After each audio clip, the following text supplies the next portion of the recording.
সাম্প্রতিক সময়ে ভারত বাংলাদেশ সীমান্তে কাঁটাতারের বেড়া বসানোকে কেন্দ্র করে দুই দেশের মধ্যে একের পর এক উত্তেজনা তৈরি হচ্ছে।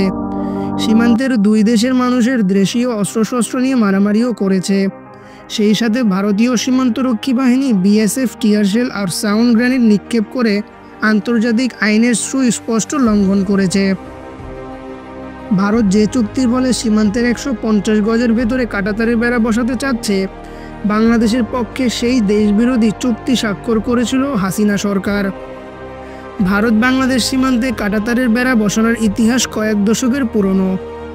সীমান্ত নিরাপত্তার কথা বলে শুরু হওয়া এই প্রকল্পটি কেবল একটি প্রতিরক্ষা ব্যবস্থা নয়, এটি দুই দেশের সম্পর্ক, রাজনীতি এবং সীমান্তবাসীর জীবন জীবিকার ওপর গভীর প্রভাব ফেলতে পারে।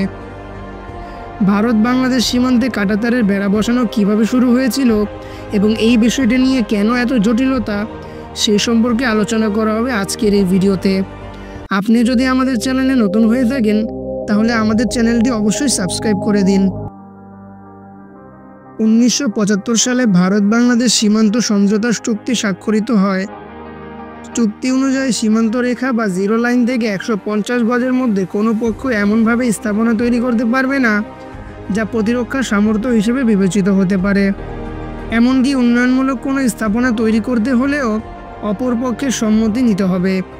1985 সালে ভারতের তৎকালীন প্রধানমন্ত্রী রাজীব গান্ধী সরকার ঘোষণা দেয় তারা বাংলাদেশ সীমান্তের 4000 কিলোমিটারের চেয়ে বেশি এলাকা জুড়ে কাঁটাতারের বেড়া বসানোর সিদ্ধান্ত নিয়েছে। সেই সময় বাংলাদেশ ক্ষমতাসীন জেনারেল এরশাদের সামরিক সরকারের পক্ষ থেকেও এই বিষয়ে কোনো প্রতিক্রিয়া জানানো হয়নি। ততদিনে ভারত তাদের পশ্চিম সীমান্তে পাকিস্তান বর্ডারে কাঁটাতারের বেড়া বসানোর কাজ শুরু করে দিয়েছিল। তাদের মতে এই ব্যবস্থা অবৈধ পারাপার, চোরাচালান এবং জঙ্গি কার্যকলাপ প্রতিরোধে কার্যকর।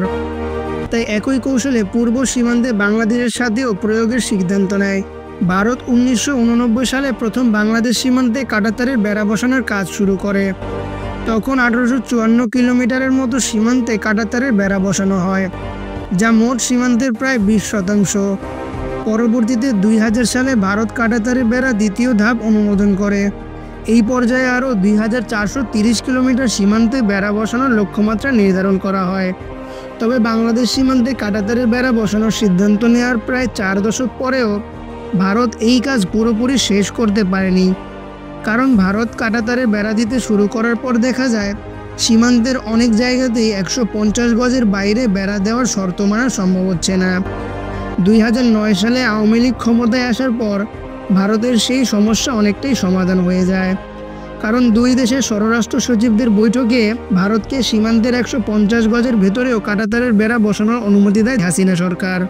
2010 সালের মার্চে দিল্লিতে বিএসএফ ও বিজিবি মহাপরিচালকদের এক বৈঠকে ভারতীয় সীমান্তরক্ষী বাহিনী বিএসএফের প্রধান সীমান্তে 150 গজের ভেতরে কাঁটাতারের বেড়া বসানোর বিষয়ে বাংলাদেশের ছাড় দেওয়ার বিষয়টি গণমাধ্যমকে জানায়। বাংলাদেশ ভারতকে এই অনুমতি দেওয়ার পর 2010 সাল থেকে ভারত সীমান্তের অনেক জায়গায় জিরো লাইনের ভেতরেও বেড়া বসাতে শুরু করে। তার কিছুদিন পরে 2011 সালের জানুয়ারিতে বাংলাদেশি কিশোরী ফেলানী খাতুনকে গুলি করে হত্যা করে বিএসএফ নরপশু। বিএসএফ এখানেই ক্ষান্ত হয়নি। এরপর তারা ফেলানীর লাশ কাঁটাতারের বেড়ায় ঝুলিয়ে দেয়, যে ছবি দেখে শোকে কাতর সমগ্র বাংলাদেশ। ভারতের বিরুদ্ধে ক্ষোভ এবং প্রতিবাদে ফেটে পড়েছিল। ভারতের সীমান্তবর্তী মানুষও কাঁটাতারের বেড়ার কারণে নানা ধরনের অসুবিধার সম্মুখীন হলেও তারা সরাসরি এর বিরোধিতা করেনি। বর্তমানে ভারত বাংলাদেশের সুদীর্ঘ সীমান্তের মোটামুটি 40% জায়গায় কাঁটাতারের বেড়া বসানো হয়েছে। বাকি জায়গাগুলোতে এখন নানা কারণে কাজ থেমে রয়েছে।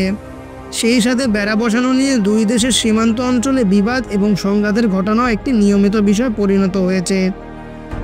প্রথমবার যখন ভারত সীমান্তে কাঁটাতারের বেড়া বসানোর কাজ শুরু করে তখন বাংলাদেশের কাছ থেকে কোনো আনুষ্ঠানিক অনুমতি চাওয়া হয়নি।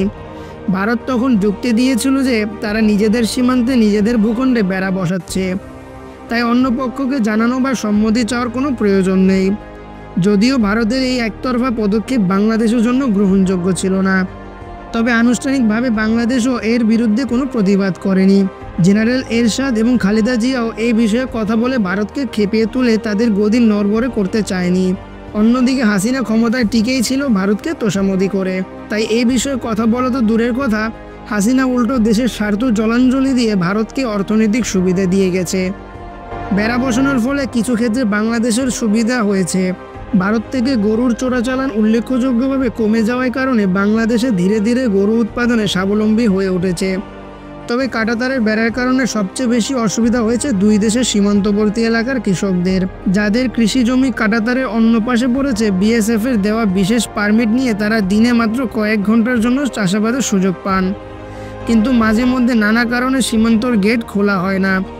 এমন পরিস্থিতিতে অনেক সময় কৃষকদের জমির ধান চুরি হয়ে যায়, যা তাদের জন্য অত্যন্ত দুঃখজনক।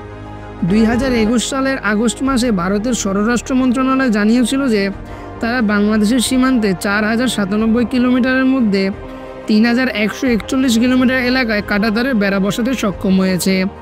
তারপর থেকে এখনও কাজ খুব সামান্যই এগিয়েছে। যে অংশে এখনও বেড়া বসানো যায়নি তার অন্যতম কারণ নদীনালা এবং জলাভূমি। এইসব এলাকায় ড্রোন, স্মার্ট ফেন্সিং এবং সেন্সরের মতো আধুনিক প্রযুক্তিও ব্যবহার করেছে ভারত। তবে এমন কিছু অংশ রয়েছে যেখানে ভূপ্রকৃতির অনুকূল, কিন্তু নানা কারণে এখনও সেসব জায়গায় বেড়া বসানো সম্ভব হয়নি। এসব কারণের মধ্যে রয়েছে বাংলাদেশের পক্ষ থেকে বাধা, ভারতীয়দের জমি অধিগ্রহণের সমস্যা এবং কোভিড মহামারী। পশ্চিমবঙ্গের সঙ্গে বাংলাদেশে প্রায় 2200 কিলোমিটার দীর্ঘ সীমান্ত থাকার কারণে এখানে সবচেয়ে বেশি সমস্যা রয়েছে।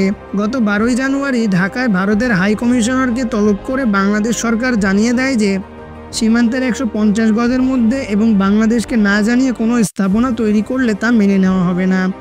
এর ঠিক পরদিনই দিল্লিতে বাংলাদেশের ভারপ্রাপ্ত রাষ্ট্রদূতকে ডেকে ভারত জানায় যে তারা সব প্রোটোকল এবং চুক্তি মেনে সীমান্তের কাজ করছে।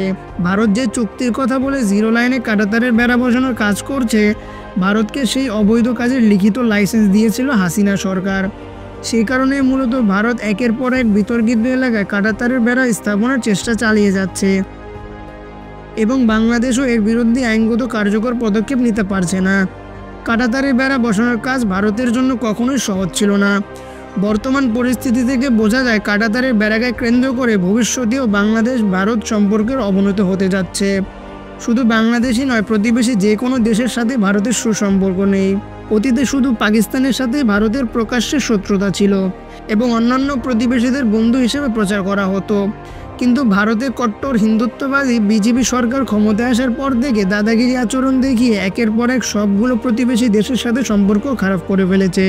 আমাদের ভিডিওগুলো যদি আপনাদের ভালো লেগে থাকে তাহলে আপনারা আমাদের চ্যানেলটি সাবস্ক্রাইব করে দিন।